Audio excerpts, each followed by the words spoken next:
It's August, and while summer may be ending, back to school is just around the corner. That means it's time to start packing lunches again with healthy options like dairy. Whether yogurt, cheese sticks, or grilled cheese, there's many ways to include dairy for those back-to-school lunches and ensure that kids get protein, vitamin D, and calcium. And that's in addition to breakfast with some milk, either by the glass or in a bowl of cereal. For more ways to include dairy as part of your back-to-school routine, visit floridamilk.com or lechedeflorida.com and get more info as well as recipes. Trust me, including dairy in their lunches is way easier than trying to remember how to solve word problems.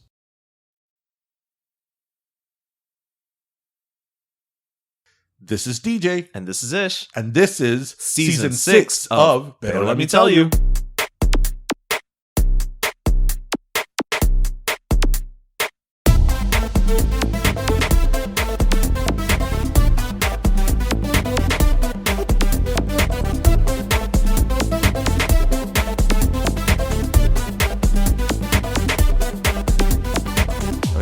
All right, so if there's one thing that DJ and I are, it's proud Miami boys. And a couple of weeks ago, we were talking about a recent study conducted by FIU, or at FIU, about how Miami has basically its own language and how it's got the Spanglish and the Spanish influences and all of that.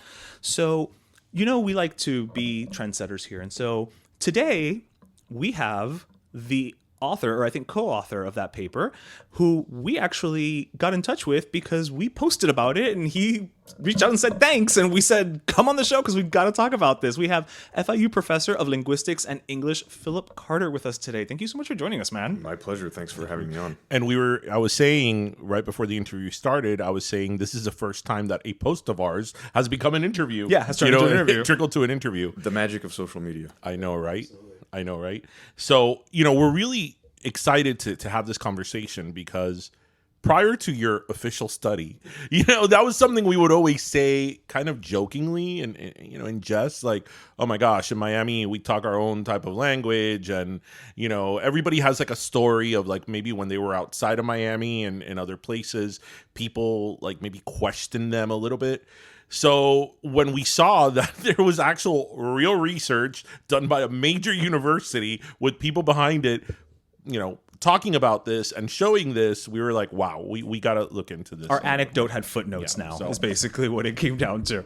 So you're a professor of linguistics, so obviously you've studied various languages. So tell us a little bit about your background and what made you think about working on this and diving? I mean, because this is a pretty it's very specific, thing to talk about and research. So tell us a little bit about your background and what made you go down this route. Well, I have a PhD in linguistics from Duke University, and when I finished there, I moved to Los Angeles to work as a postdoc at the University of Southern California, and my research has always been on multilingual communities wherever I was living, in Texas and North Carolina and California, and then here. And I took the job at FIU when my postdoc ended because I wanted specifically to be in Miami, and I was drawn to Miami because of the language scene here, and I was really drawn to the Spanish-speaking scene. Miami is, in my estimation, the most diverse Spanish-speaking city in the world because there is obviously the majority Cuban and Caribbean Spanish varieties spoken here, which are themselves diverse. But there's also large numbers of Colombians and Venezuelans and Nicaraguans. I think those are the 4 largest national origin groups. But unto them, Ecuadorians, Argentines, Spaniards, Puerto Ricans, everybody is here, and they've brought all of their diverse ways of speaking Spanish. And so that's why I chose FIU and South Florida to launch my career. But then when I got here, I realized there's a lot of stuff going on with language besides the transplant varieties of Spanish, including the English language scene. And so 13 years ago, I just started making notes about the types of things that I heard in English. And over time, these became published research studies, and that's still where Why do I feel he heard us at Publix once? And that's where this all started. So that is my question. What were those things? What were those things that as somebody who's not a native, you were like, wait. Yeah, because we don't hear it. We don't hear. We're blind to this. We're deaf, as it were. What is it? Yeah. What is it that stood out to you that you were like, wait, there's something here? The first thing to say is that your experience of not hearing it is the exact precise experience of everybody who speaks their home language variety. So if you're from, Chicago, you don't know that you sound like you're from Chicago until you leave and someone says, "Oh, you have an accent." Or in my case, I grew up in North Carolina, and I remember I was once in a Whole Foods parking lot in Raleigh, North Carolina, and someone pulled in and asked me for directions, and I gave them directions, and they literally laughed in my face through the window. And I said, I said, what's so funny? And she said, "Oh, just the way you said I-40. Oh. And I thought, oh gosh, I didn't realize. Right. So you have epiphanies about your home language variety at a certain point in your life that is usually not your childhood, unless you're leaving your home speech community. So that's an experience of everybody all over the world, is like, oh, I speak a language, or oh, I speak a dialect, or oh, I sound differently from other people. So when I got here, well, first of all, we can also distinguish between three things: Spanglish, okay, foreign accented speech, and what we've been calling Miami English. Those are all related phenomena. That's a lot to unpack. I cannot wait to see our version of the Oxford Dictionary, because that's tremendo. Is that too much? Have we already done too much? Is it time to fill up? But yeah, no, that what you just said, that's so true. Spanglish, Miami English, and then the people who speak with an accent. Yeah, exactly. And all of those those three strands are related. They're linked to each other in our what linguists call a speech community. So this area where we're all sharing languages and language norms and language practices, but they're also different. So I don't know if you want to go through them one by one, but yeah, of course. But okay, so we know what Spanglish is, and the thing that I've been noticing in comments on the social media posts about this research is that people are conflating Spanglish with Miami English, and I want to caution against that, because you can speak a dialect of English historically informed by Spanish, and yourself not be a bilingual, or yourself not speak Spanglish, or not code switch. Would it be fair to say, if we're trying to establish a difference between Spanglish and Miami English, Spanglish is obviously the combination of both languages in the context of just one sentence or one statement, whereas Miami English might have shades of direct translations that don't, quote unquote, make sense in grammatical English? Well, yes, except for I will push back on the notion of grammatical English, because that implies that this is ungrammatical English, which is not true. Okay. Yes, this is as grammatical as any other variety of English that you're going to find. You just made all of Hialeah happy. Well, that's the way that it works. I mean, in Hialeah, because Hialeah is a majority immigrant community, there is also a lot of foreign accented speech and English language learners. We did not focus on that community in the study. We focused on folks born in we focused on immigrants, but we focused on their kids. So the question is, when does something transition from being a function of immigrant learner speech to being nativized as a dialect? When the kids learn it and when the grandkids learn it. So with these calcs, a calc is a loan translation, like the idea of bajar del carro, that gives you get down from the car, ponme la luz, put me the light, that type of stuff. If it was just a function of immigrant speech, then we would say, okay, that's cool. That's the confluence of Spanish. All these people learning, 65% of Miami-Dade County is foreign born, so there's lots of people who are learning English. But then we found that certain of these expressions are used amongst their children who are born here, and also their grandchildren. Yeah. So and the third generation, these types of calc expressions at least are present. So that is, when I see people say, "Oh, we knew this already, there's Spanglish." Well, yeah, everybody knows that there's Spanglish in South Florida, but what we're talking about specifically is our lexical, so vocabulary, minor grammatical and phonetic phonological traces of Spanish in the English that kids learn here when they grow up. Right. So it is English influenced by Spanish, but it's not Spanglish. Correct. That is exactly right. Along the lines of Scandinavian languages leaving their influence on English in Minnesota, or German leaving its influence on English in Pennsylvania, or Cherokee leaving its influence on the English spoken in Western North Carolina, and on and on and on and on. Italian leaving its influence, or Yiddish leaving its influence in certain Jewish-speaking communities in New York City, right? So there's how do dialects get formed? One of two ways. Either people isolate from one another and their language variety drifts into something that becomes different, or they come into contact with another language group. And that language group over time, if the contact is sustained over decades or generations, people start borrowing each other's words and the It structures get is changed. would an extreme case of that would be like Creole to French. Yeah, well, okay, so that is exactly so. Except for we would call that a separate language rather than a dialect. But yeah, that's it. That yes, I would say that's correct. Okay. Okay. Yeah, it's so interesting that you say that because I remember I went to school up in the Midwest, and when I was there, everybody kept asking me, "Your accent, where is it from?" And I didn't realize I had an accent because this is the way everybody speaks here. And I think that when we think of accents in the United States, we think California, we think Texas, New York, Brooklyn. South. You don't necessarily think Miami, right? There's certain areas they're not known for their accent, I guess. So that's why for me it was such a like, wait, what? Like, what do you mean I have an accent? And then they couldn't place you. They couldn't place it because it's not as popular as like a Texas accent or what have you.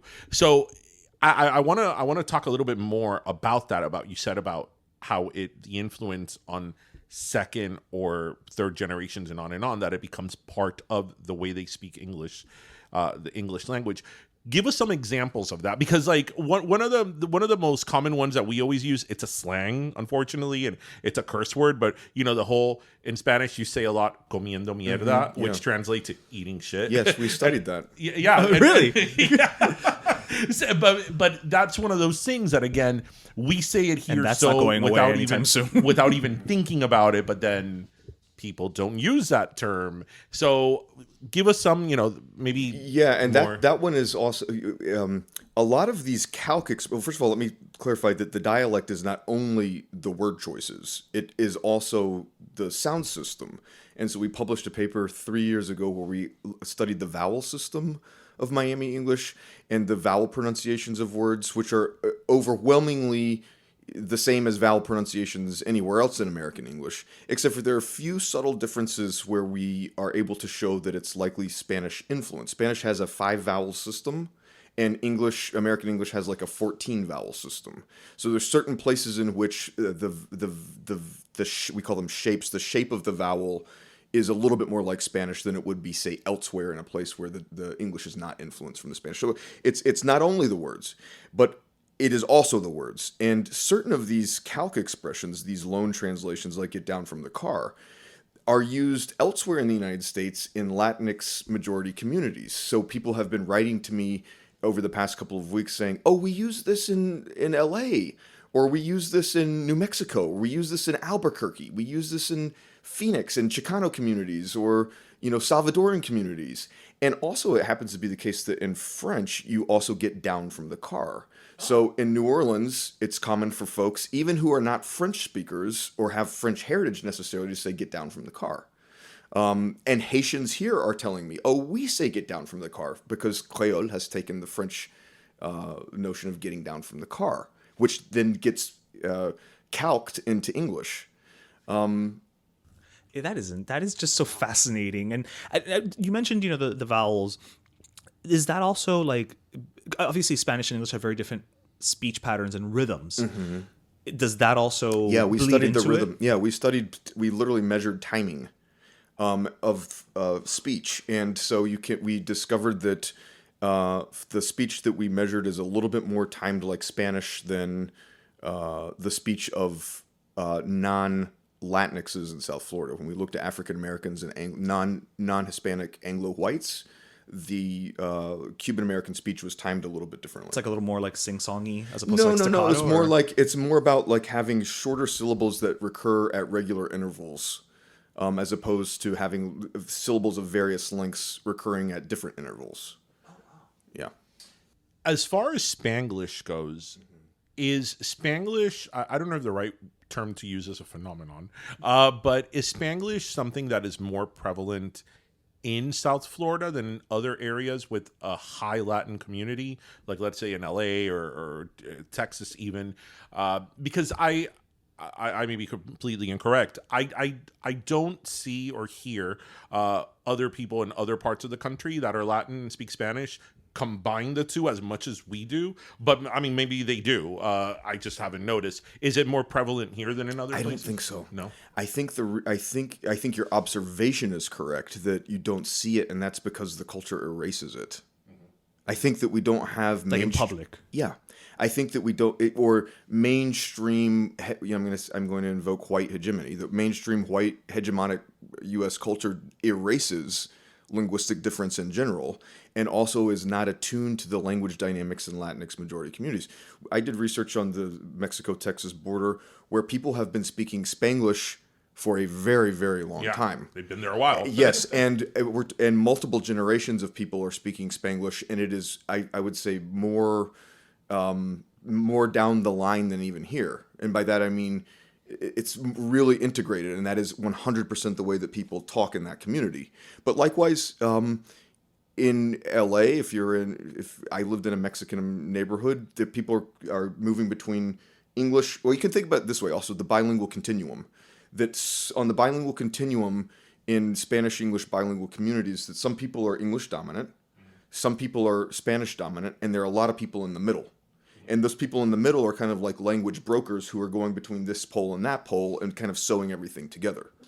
When you're doing this type of research, I don't know if the right term to use is a curveball, but when you're studying, for example, let's say Spanish down here in South Florida, there's such a large Cuban community.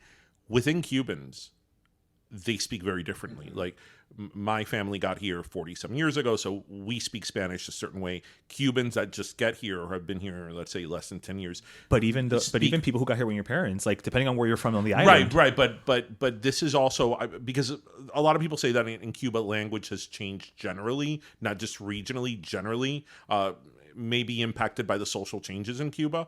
But they do speak Spanish because even from people that are from Havana, speak Spanish differently now than they spoke 40, 50 years ago. Well, to that I want to say yes and no. Yes, in the sense that every language variety over half a century is going to change, right? Like no language variety, none of our languages or dialects are like in a vacuum packed jar, like sitting on a shelf. They're all living and breathing, and so they are all moving, all of them. There's also kind of what I would say in that assessment a sample error, where if you're taking the pulse of Spanish from La Habana in 1959 or 1960 by looking at the people who came to Miami, that is a very different group of people in terms of socioeconomic status than the people who are coming now. It's a certain demographic. Yes, it's a certain demographic, and so one or the other is not more authentic or less authentic Havana Spanish. They're just different, right? And we're taking the pulse at different points in time and at different parts of the socioeconomic hierarchy. They are different, but one is not more legitimate than the other. So interesting, like so much to like just to unpack. Yeah, and I want to touch on something because we've kind of been mentioning it, but I have this quote from you, which I love. It says, when we conduct research like this, it's a reminder that there aren't quote unquote real words or quote unquote pretend words. There are only words. And all the words come from somewhere and someplace. And I that's something that I think we forget many times because, again, like I said earlier, like, well, grammar and that's incorrect and what have you. Have you found that there have maybe been changing mindsets in that respect that, whereas opposed to before people would just be like, no, that's improper. And I'm not talking about in school. I mean, obviously in school you have to follow the rules of whatever the teacher wants. Or is it still like this like uphill battle to get these types of Miami English, let's use that as the example, sort of quote unquote recognized as it's legitimate. It's not them being incorrect. Yeah, there's an uphill battle for sure still, including in the schools. And I would also then just lightly press back on you do whatever the teacher says. Because remember, who's the teacher? The teacher is an arbiter of an idea. Where does that idea come from? Well, the teacher's the one who's going to give you your grade. So that's why. Okay, so let's follow the teacher for now. Follow the teacher for now, right? But let's also question the system that produces the teacher. Okay. So it's a both. For me, it's a both and. And by the way, let me be on record saying I am not suggesting that we do not have to that we cannot create norms around what when we use what language and what style of language to use. Or I'm not saying throw everything out. I am saying that certain of these beliefs about language are actually detrimental to us and our language community and to the way that we raise our kids in multilingual communities and so forth, and that we could possibly rethink some things with a little bit more perspective. And so to directly answer the question, to me it's still an uphill battle because so on that thing, all words are words. Lexicographers, people that make dictionaries, will be the first ones to tell you we're the only ones who print books that are automatically out of date at the time that they're published. Because how does a word end up in the dictionary? They have to find X number of printed attestations in print, and then they decide to put it in the lexicographers. Yes, exactly. So it's print based, but lexicographers are linguists, a type of linguists who know that words are created by human beings in speech communities and are circulating in speech communities and are legitimate words before any so-called authority would ever look at them, recognize them, evaluate them, and put them in a dictionary. Like an example? That would be how Google has become a verb. Yeah, or just Google, or how every update to the Diccionario de la Lengua Española, and everybody freaks out because they added, Spanglish is a word in the dictionary now, and everybody loses their mind. Or they put bootylicious in the dictionary, and the English dictionary. But that one it was about time. It was about time. Damn it, overdue. I needed that one. Overdue. Yes, absolutely. But people lose their mind because they think that the dictionary is an arbiter of respectable language, but that's not the case. Dictionaries simply are a retrospective of an account, a retrospective account of language use. All language use, people I think language. If there's one thing I could disavow, it's people thinking language comes from the top down.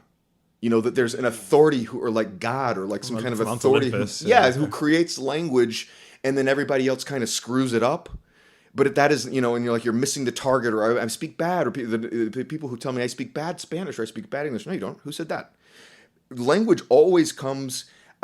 Okay, where does grammar come from? Let me ask you that question. Oh, I have no fucking clue. No. From England somewhere? I don't know. I feel like they created stuff. They look stuffy. I don't know. Like they look like they would create it. So just like a basic. I don't mean the grammar rules that a teacher don't split an infinitive, those types of things. I'm talking about like in English you put the subject, then you put the verb, then you put the object. Where does that come from? From just the way people speak? Yes. Going back millennia, no one. Okay, when did English begin? You can say like 436. The Angles, the Saxons, and the Jutes leave the Danish peninsula. They wander over to the British Isles. They encountered the Celts, and so already in maybe the 5th or 6th century, there's the like Old English is taking root. Was that somebody who was writing down?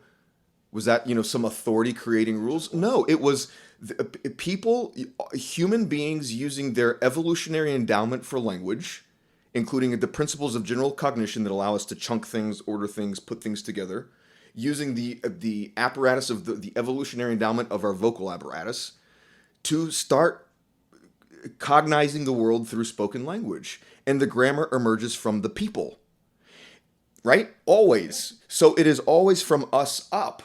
And there are times in our history where so-called authorities enter in and say, oh, no, you're doing it wrong. You're supposed to do it this way. Because if you think about it, punctuation, you speak in punctuation.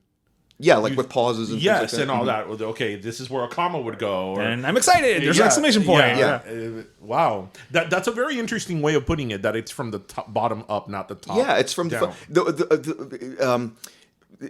Let's see, is it too academic if I say people in positions of power and influence have convinced us that they control what language is, or that they're the real authorities? That's why I say I want to question a little bit the teacher thing, because like, where do teachers who are saying teachers? First of all, now let me say I love teachers. I respect teachers. We love the work that teachers do in their schools. Pay them more, the whole thing. But teachers in Miami-Dade County who are telling their kids not to speak Spanish in class, for instance, right. Or telling them not to code switch, or passing down these ideas about code switching in Spanglish, or passing down the ideas about is that still happening? I feel like Miami schools are, again, maybe I don't have kids, right? Mm-hmm. Would be a little more open to that because of the way the community exists, that they would understand why that's happening and how to navigate that. But the way you're speaking, it seems like no. I think, the school system is an arbiter of language ideologies in a way that may not be helpful to our kids. Right. I think they're just going by a book. They're going by the yes. And this is what it is. Yeah. And you don't ask Yep. questions. Yep. And Spanish is offered in Miami as a foreign language, so-called foreign language, which makes very little sense. As though it were teach it the same way it's taught in Kansas, the same textbooks as they're using in Kansas. Sure. Right? Does that make sense to you? No. No, it doesn't make sense. And a Miami-Dade County is 65% Latinx, Hispanic, Latino, Latina. Miami City is 79% Latinx, Hispanic, and yet the school system is basically English monolingual. Wow. I never thought about it that way. Yeah. We're thinking about so many things we hadn't thought about seriously, before. I think you may be the only guest that's made us think this much, Yes. ever. So thank you for that. I remember a few years ago, I was reading something about this exact subject, about the hierarchy of language, on how people that speak a certain way socially, we look down on, and you're not speaking Spanish correctly. Like this article and specifically talked a lot about Dominican, specifically in Washington Heights, in New York, that they don't speak proper English and they don't speak proper Spanish, and they rooted, this article that I was reading was talking about that's even like a form of white supremacy and all that, and social economic. And I have to tell you that I had never thought about it that way, because again, maybe because I live in a bilingual world and we talk like that, I hadn't thought about it in that aspect. But when I read that, it made sense to me. This is the way these people speak. That's probably the way their parents spoke and their grandparents. So why is this looked down upon? Right. Well, have you ever stopped to imagine or to wonder why the let's just do Spanish first and then we can do English. But the Spanish-speaking countries that are considered to have the most beautiful and proper Spanish are the ones with the smallest African origin and indigenous origin populations. I never thought about that. Colombia, La Argentina, right? These are those are the two first that I thought People of. always talk about Colombian Spanish. Oh, that's so clean. Yeah. It's so beautiful. It's so neutral, right? Even though there's tons of dialect variation in... Especially closer you get to the Caribbean. Yes. In Colombia, yeah. Right, exactly. But it's constructed that way because those countries construct themselves as white. And the varieties of Spanish that are considered to be the worst, the most uneducated, the least valuable, the most stigmatized are the countries with the largest African origin or indigenous origin populations. Like that is not like an anomaly. It's set up that way. Yeah. And as I said, I think that because I speak Spanish, I never thought about it that way, because that's just the way we speak. But when I started reading upon that, and what you just touched on as well, it blew my mind. I was like, yes, that is so true. Because even us, they say that we have horrible Spanish. Butcher the language. Right. But now it puts it into context. Yes, what he's saying. Yes. And so do you have horrible Spanish, or do you just have Spanish that has been constructed that way because of the large African origin population in Cuba, and because of the political situation in Cuba, in which, right? Yeah. Okay, so give me I've been pushing this thing up the mountain, the Sisyphean rock up the mountain for many years in this community, where people say, "Oh, but we don't pronounce the end of the word, oh, I had a student once that said, okay, so in Spanish, all varieties of Spanish, you have it's called a bilabial stop ba, but in Spanish there's also a bilabial fricative va, like as in vaca una vaca, vaca una vaca. Okay. Right? Okay. I'm sitting here doing it with my mouth. Like, yeah. But you hear the difference? Yes. Okay, so that is just Spanish phonology donde quiera que vayas. That's 101. That's 101. I remember teaching a class, I can't remember what it was, but a Cuban-American student said, "Oh, it's like in Spanish, because we don't really completely close our lips, it's lazy. Una vaca instead of una vaca." That was the language ideology that they had created, based on the idea that phoneme, what linguists call a phoneme, va, is like less full than saying ba, right? That's called a language ideology. And that comes from the idea that, our language is less, or our language is deficient, or our language is, incomplete, or it's lazy, or we don't we chop off the S's, or all of those things are just called phonological processes, or dialect variation or dialect processes, and are on the trajectory of language change from Old Spanish to contemporary Spanish. They're all historically attested. And so, people take examples of dialect features and create these whole narratives out of them that are really rooted in race, class, national origin, Eurocentrism. We're guilty of it too.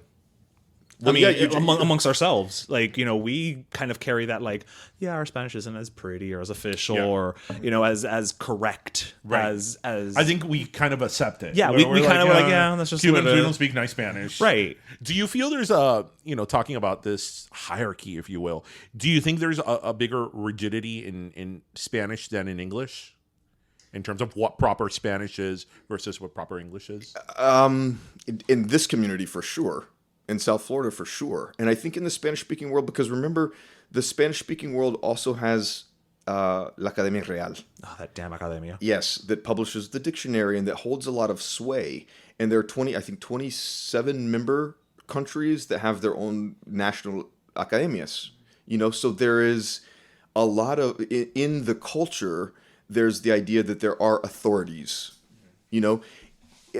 The English language does not have a language academy, and nor does the United States have an official language. Sure. And that was set up by design, that John Adams and Thomas Jefferson debated this during the colonial era about whether or not to have a language academy and whether or not to set up an official language. And John Adams said yes, and Thomas Jefferson said no. And Jefferson's, not that I really want to lionize these right, yeah. guys, okay? They're not, for me, the paragon of morality. But they're problematic, but from a historical, but because many people do invoke them for their sense of morality. Okay. Many people do that, the so-called padres fundadores. They invoke them because they hold sway, right? Or we're going to look to them because they're the originalists and they're going to tell us what to do. Well, guess what Thomas Jefferson said? Do not pass an official language because that is inconsistent with the principle of freedom and liberty that we are going for here. Namely, I don't want the government to tell me how to speak or what language to speak. Right? Okay? But imagine, now fast forward to 2023 and imagine the politics around that and how crazy things are. Yeah, I was going to say, we're living it now. Yeah, that I remember, the reason I asked you that question is I remember when I was a kid, so there was a really popular show in Spanish language television called Sabado Gigante. Oh, with Don Francisco. I saw him. I was at a birthday party and he was there maybe a month ago. He runs in much better circles than we do if he's hanging out with Don Francisco at a birthday party. I got a picture with Don Francisco on my phone. As you should. So, in Sabado Gigante was like a staple in every Spanish-speaking household, and I remember when I was a kid, there was a lady who would come out every week on that show called La Doctora Olimpia Rosado. Yes, I will tell you, I grew up watching Sabado Gigante. But then what segment I'm talking about? That people would talk and she'd correct them, and I'm like, I have never seen anything like that in like an English, like the Today equivalent. Show, right? And she'd be like, no, this is like this and this and this and this and this, and I was like, wow, this is really like hardcore. Yeah. Like she's not playing. Yeah, that notion of authority. The English-speaking world has its own notion of authorities, which we can talk about for sure. And it does its own control, and it has its own issues with race and language, for sure, without a doubt. But the Spanish-speaking world is way more developed on that tip, for sure, of believing that there are real authorities, real people who are telling you how it's done, and everything else is bad. And that's really hard to undo that notion. So I want to ask you about your actual research, but before we ask you about that, I've always actually been curious about this. So obviously we started in a colonial state. So people are coming from England and other parts of Europe, but predominantly in England. How is it that the colonies and colonial America, how did we start losing what we call now the British accent and into American accent, if you will? How did that happen? Okay, a couple of points. The dialects we call it a founder's effect. What you hear in England are the English dialects, but in Scotland and Ireland, who also settled on the eastern seaboard, they have very different ways of speaking English. And the thing that I'm assuming one of the things you're thinking of is whether or not R's are vocalized and sound like vowels or are pronounced as Remember, Irish and Scottish English have So those dialects are settled on the eastern seaboard, and there are plenty of R-less dialects in places like New York City, Boston, Charleston, all the way down. And that R-less, what we call R-lessness or R vocalization, over time was lost as R fullness, or we call it roticity, took its place. So in part, it was a lot of different dialects from the British Isles. It wasn't just one. I think people think, oh, the people came from England and they all spoke the same. No, people came speaking a lot of different types of English. And those types of English, by the way, you can still, that's the founder's effect. If you go to the mountains of Appalachia, if you go to the sea islands and outer banks of Maryland, Virginia, North Carolina, South Carolina, those dialects still have the vestiges of the Irish, Scottish, and English founder dialects. They're still there. You're right that over time, from I guess the 16th century on, those dialects, many of the differences that were characteristic of the founder dialects did kind of bleed into each other. But you'll also note that in terms of the English-speaking scene in the United States, as those colonial Englishes fanned out westward, the dialect differences got less and less and less and less, so that there's more dialect diversity on the East Coast than there is on the West. Because those people people from all over the eastern seaboard crisscrossed with each other and came into contact with each other. And so the dialect richness of the eastern seaboard kind of gets lost moving east to west in the United States. Right. Now what's happening is, because of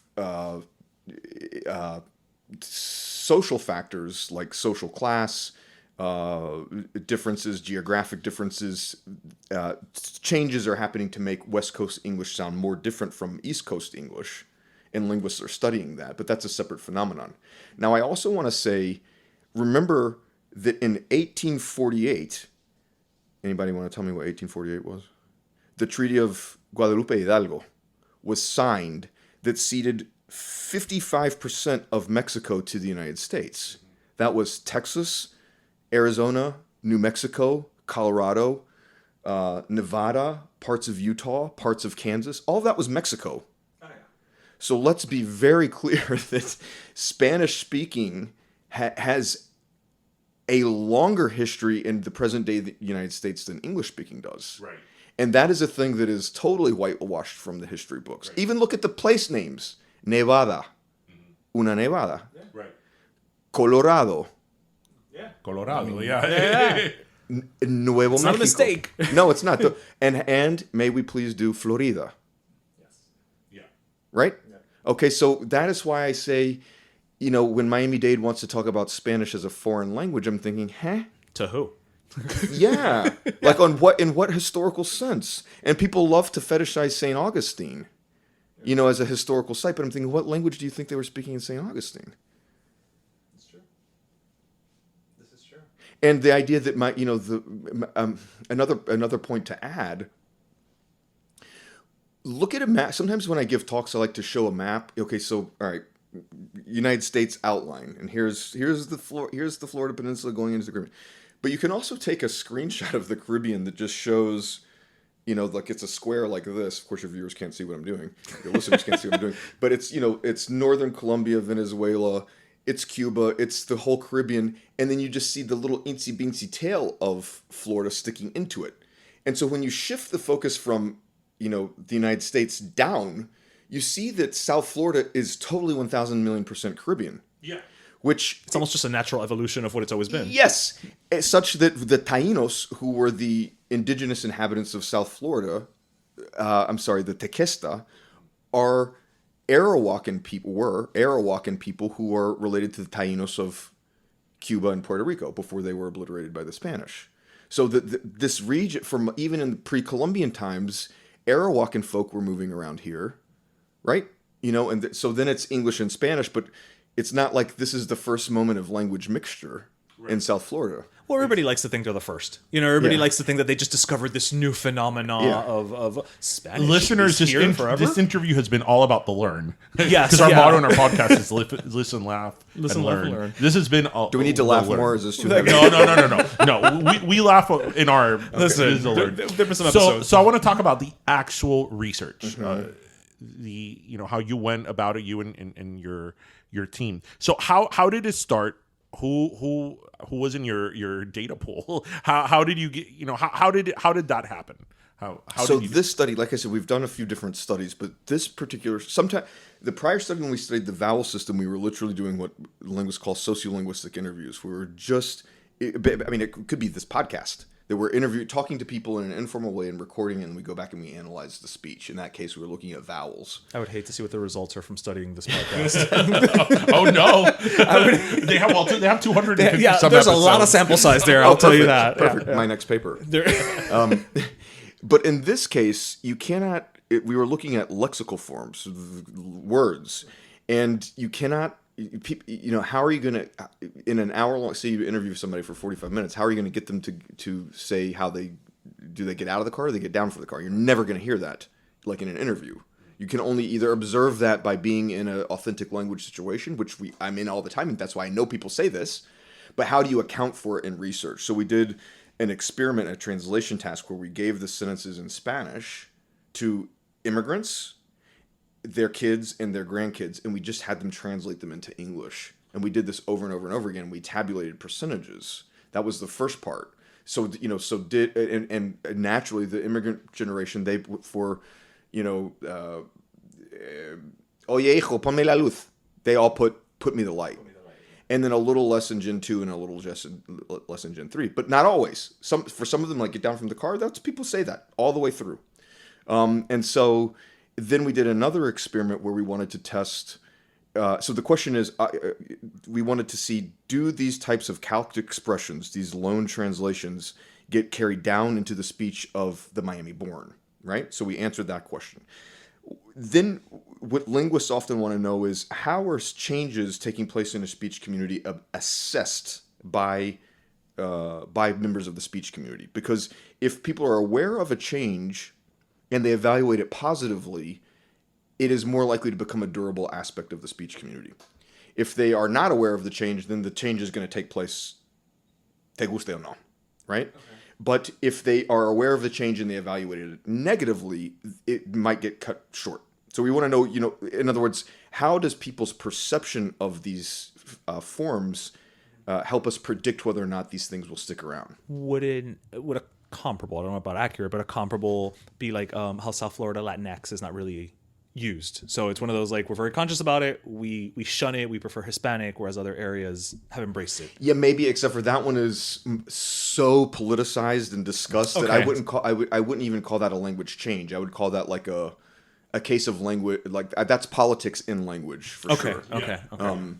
But in this case, we did a perception experiment with Miami listeners, not the same people who did the translation task, with a couple of hundred local folk. And then we got national, non-local people, people from elsewhere in the country, a few hundred non-Miami, non-South Floridians, to rate these according to how appropriate, how good it sounds, or how appropriate it sounds. And so we would give, for example, married with, Marco está casado con María, right? And that leads to he's married with, as opposed to married to, okay? And that's very common here. So we wanted to know, right? That's true. Again, when you said it, it didn't even dawn on me how, quote unquote, incorrect it was until you gave the correct. Or let's say how local it is. How local. There we go. And so we wanted to, so we gave locals both versions, married with and married to. And we gave non-locals both versions. And local people rank the non-local version higher in appropriateness than the local version. But locals rate the local version higher than the non-locals do across the board, except for a couple of things where local people really don't like it. One was the expression, the test expression was for to buy, which comes from, I'm going to the store for to buy coffee. Voy a la tienda para comprar café, right? And so then putting a preposition before an infinitive. People do that here. It's not very common. It is not very common outside of immigrant speech, and raters hated it. Local raters hated it.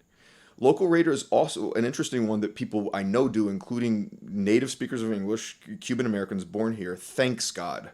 Yes, I hear that all the time. Yeah. But in the perception experiment, people did not like that one. And I think that I think local raters, they were cool with eating shit. They were cool with getting down from the car. They were cool with putting the light. They were not cool with throwing a photo, tirar una foto. Yes. Yeah. Throw a photo. I'll catch it if you throw it. Come on, I'm going to throw a photo of you guys. Yeah, exactly. So I think local folk were cool with most of them, but things that were salient as like this is foreign sounding speech, local people hated those more than the national audience did. Do you think there's something to be said about seeing it versus hearing it that made them react? Maybe, yeah. You know, like because when you see something and you're like, you have a moment to sit with it. Yes, Maybe that's a good point. Yeah, that could be. That's a good point. That most of these forms you don't see written down anyways because they're not going to be reproduced in. I mean, maybe in text messages, but they're not going to be reproduced. And say if you're reading a Louisville Herald, you're not going to see it written. Did any of based on your history, you've done a lot of research. You're a doctor in this. Was there anything that surprised you in your findings? after 13 years in Miami. Well, I mean, I will say that there's a bunch of calc expressions that we did not account for. There's so many, including drink a pill. Yeah, tomate una pastilla. Yeah. Mm-hmm. Tomate una pastilla. Yeah, drink a pill. Yeah, How else are you supposed to say it? Have a pill. take a pill. Oh, okay. I was. Yeah, drink a pill. That's why I'm telling you. That's why I'm so happy you're here talking about this, because these are things that we don't even think about. Yeah. And I like to think that, him and I were, I don't want to say we're like super smart, but I mean, I like to think we think outside of the box. Right. But this is something that we were very in the box. Yeah, this is our definite blind spot. But like I said at the start of the show, everybody is in the box of their home language varieties. Because who is telling you that you have to step outside of your speech community, and everybody has that epiphany, including me.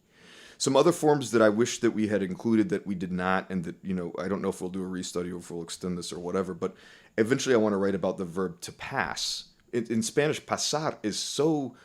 I mean, imagine speaking Spanish without the verb pasar. Pásame las fotos. Pasar la aspiradora.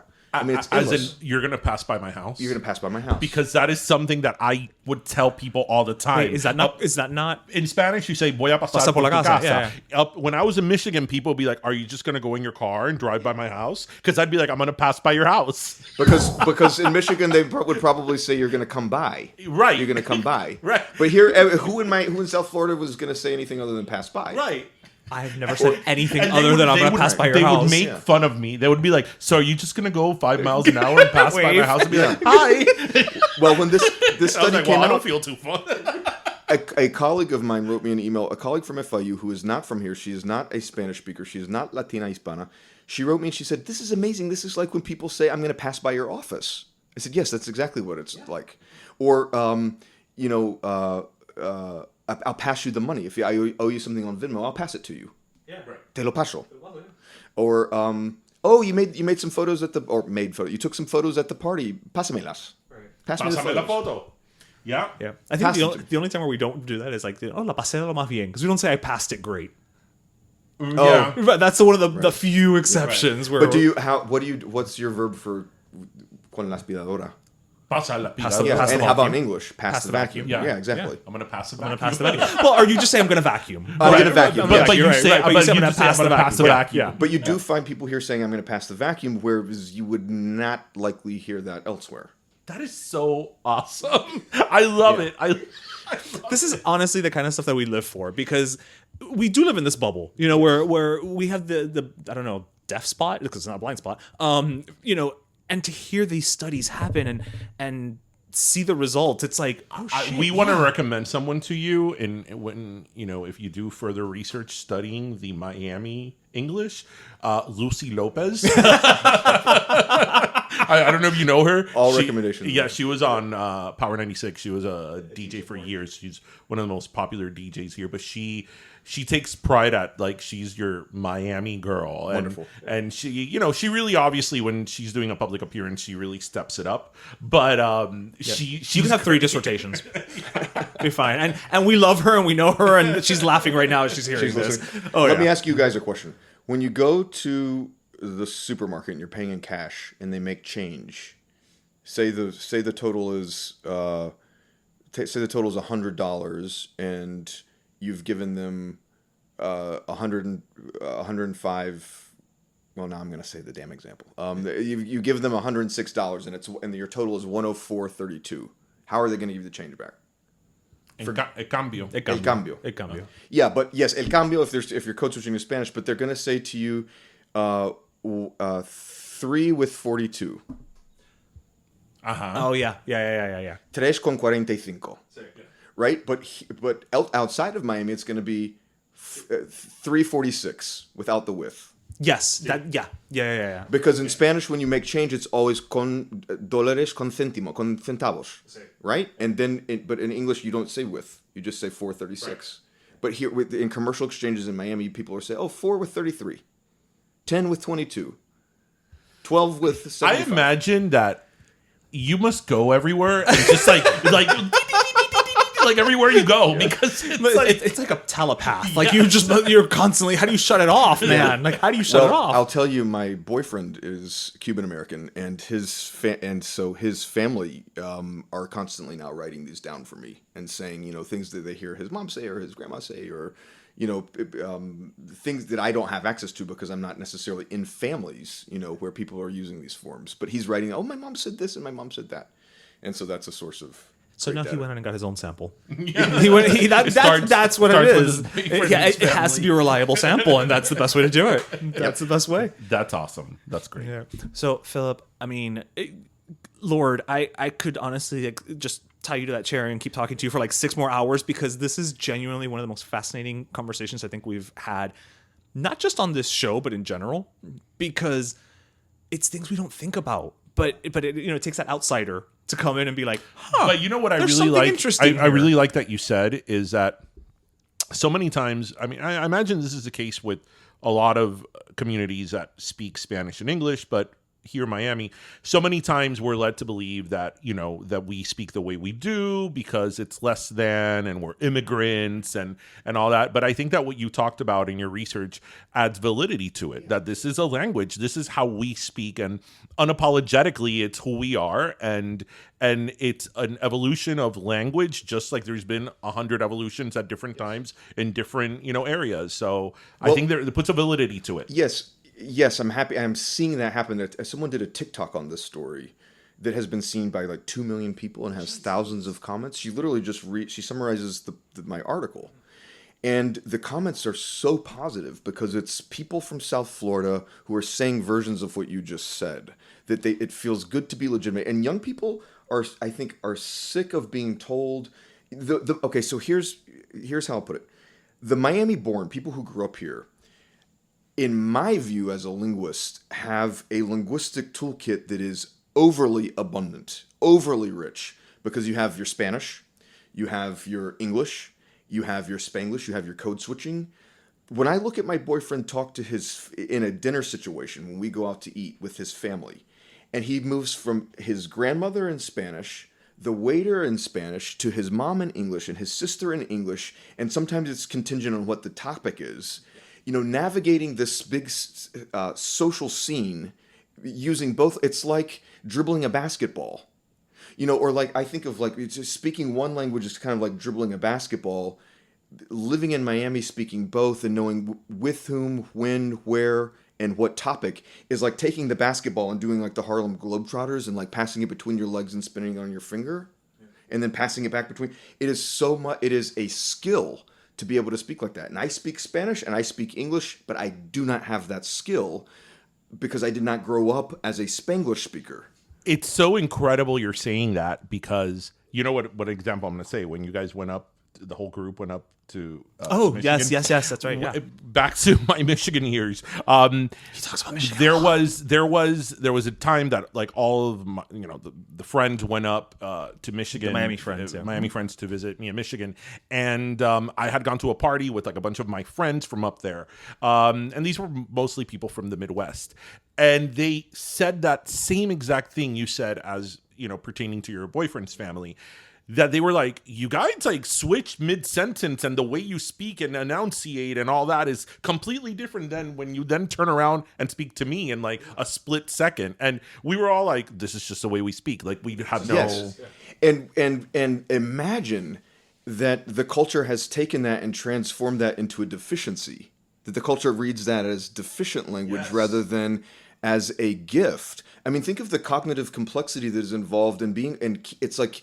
I don't know if it's like a video game, how you have to have your eye on that thing while you move the joystick that way. It's kind of like, how many things can you juggle at once? It's like the grammar of both languages, the phonology of both languages, knowing who prefers what language. Maybe sometimes the switch is changed by a topic. It's a complex cognitive skill and a complex social skill and a complex linguistic skill that gets demeaned. And then the Miami-born also have their Spanish demeaned because people are saying, bueno, cuando vayas a Bogotá no te van a entender. All that type of stuff. And then the English is demeaned because it's like, you sound like, what country are you from? Well, I'm from Florida, right? So it's, I guess my message with this research is that, to your point about what's happening here being no different than anywhere else. Exactly. That all language variety, all words, as I said in the piece, but also all language varieties, all dialects and all languages for that matter, have a history. They all come out of people doing whatever it is that people are doing under historical conditions. Whether that's 200,000 years ago, moving out of Africa and moving across Asia and going down to Australia, or getting in little boats as the Austronesians did from Taiwan and literally sailing in boats to New Zealand and Madagascar. People have been moving around the world and taking their language and coming into contact with people. That is the history of human language. That's kind of how it happens. And so it's sort of like our, late modern ideas that give us the idea that, you're supposed to keep it separate, or, there's good language and there's bad language, and and there's an authority who's located somewhere in Europe who's going to tell you what's good and bad and right and wrong. That's why I said that thing about the teachers. Well, I don't know. I'm not so sure about putting my trust in any authority on language, because the people are the authority. Well, I think the takeaway from all of this is that all language is valid, all speech is valid, así que habla lo que te dé la gana. Exactly. Because at the end of the day, Yeah, bro. mientras que te entiendan, you know what? You're doing a good job. Yes. I think that's the bottom line there, That right? is the bottom line. And I'll say, this conversation is focused on the context situation between Spanish and English and the phenomenon of Spanglish and Miami English, informed as it is by Spanish and foreign accident speech. But I want to say there are a lot of ways of speaking English in South Florida, not only this one, including transplant varieties, Jamaican English, Bahamian English, other Afro-Caribbean varieties of English, people who come here and set up. And the longest continuously spoken way of speaking English in South Florida is African American English. Because before the revolution, before 1959, when there were only maybe 4,000 or 5,000 Cubans living in South Florida, Miami was more like a traditional southern town with southern English-speaking Anglo-whites and African Americans. And as Miami first Cubanized and then Latinized, the southern white speech left with the southern whites. But the African American population, 18, 19, 20%, has been 18, 19, 20% all the way through. And those people have been speaking their variety of African American English. They are the descendants of slaves. And their variety of English developed under conditions, including the slave trade, that got then passed down. And so I think that variety should be a part of the conversation as well. That Black English, transplant varieties are also here and a part of our sociolinguistic scene too. I'm so glad you mentioned that.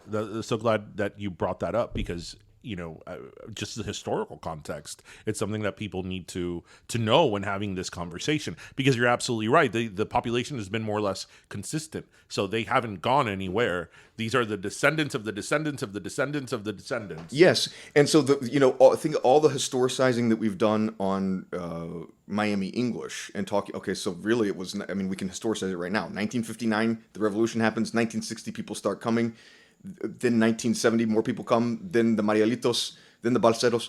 But then, because Miami was set up as a place where you could speak Spanish, and in the beginning you could go to school in Spanish, because Coral Way was set up as a Spanish-speaking school or a bilingual school. That got shut down because of the politics. But in the beginning, the idea was you could be in Miami and live a Spanish-speaking life, because cuando volvamos a Cuba, we want our kids to be able to speak, right? Okay, that didn't happen. That didn't go down. But so then it was understood that when the Civil War took place in Nicaragua, Miami was the natural place to go, not Los Angeles, right? And so the then, language. because it's a place where you can be a political exile and speak Spanish, and it's okay. And then in the 1990s with Colombia and the Civil War and the drug situation, when people left and when Argentina's economy collapsed, then it was like, oh, where do you go if you're a political exile from a Spanish-speaking country? Miami. So it's I guess what I want to do is historicize it in that sense. Also, there are economic exiles who come here, but by and large, it was set up by political exiles, right? And when there is Venezuela, obviously being the next case, that the elites of the country come first as political exiles, and then the economic exiles come after them, and that's precisely what's happened. This is why it's so important, and we say this over and over again here, people. It's important to know history. It's important to know history, kids. to know where we came from, what happened, and that obviously helps you figure out why things are the way they are. So, I mean, this has been amazing. I'm overwhelmed, but in a good way. Yeah, we're recording an episode after this, and we need a breather to absorb all of this, because and I mean that in the best way possible. It's just so fascinating. It is, and I can't say that word enough. How fascinating it is. And Phillip, again, thank you for coming by. I will say, open invitation whenever you want to swing by with any new studies. I mean, or just to hang out. I don't know, but I'm assuming you're a busy guy. You've been doing a hell of a press tour this week, so please feel free to swing by and keep educating us. Next time somebody makes us feel bad for the way we speak English and Spanish, we tell them, "Do you have the cognitive complexity that we do?" Right. And then they're going to ask, what is cognitive complexity? And then we're going to say, it's you're dumb. No, then you're going to say, we all have the evolutionary endowment to speak more than one language and to juggle our multiple languages at once. That's what we're going to say. Except for you, person who's asking. Well, thank you, guys. This has been a great pleasure. Thank you. No, thank you.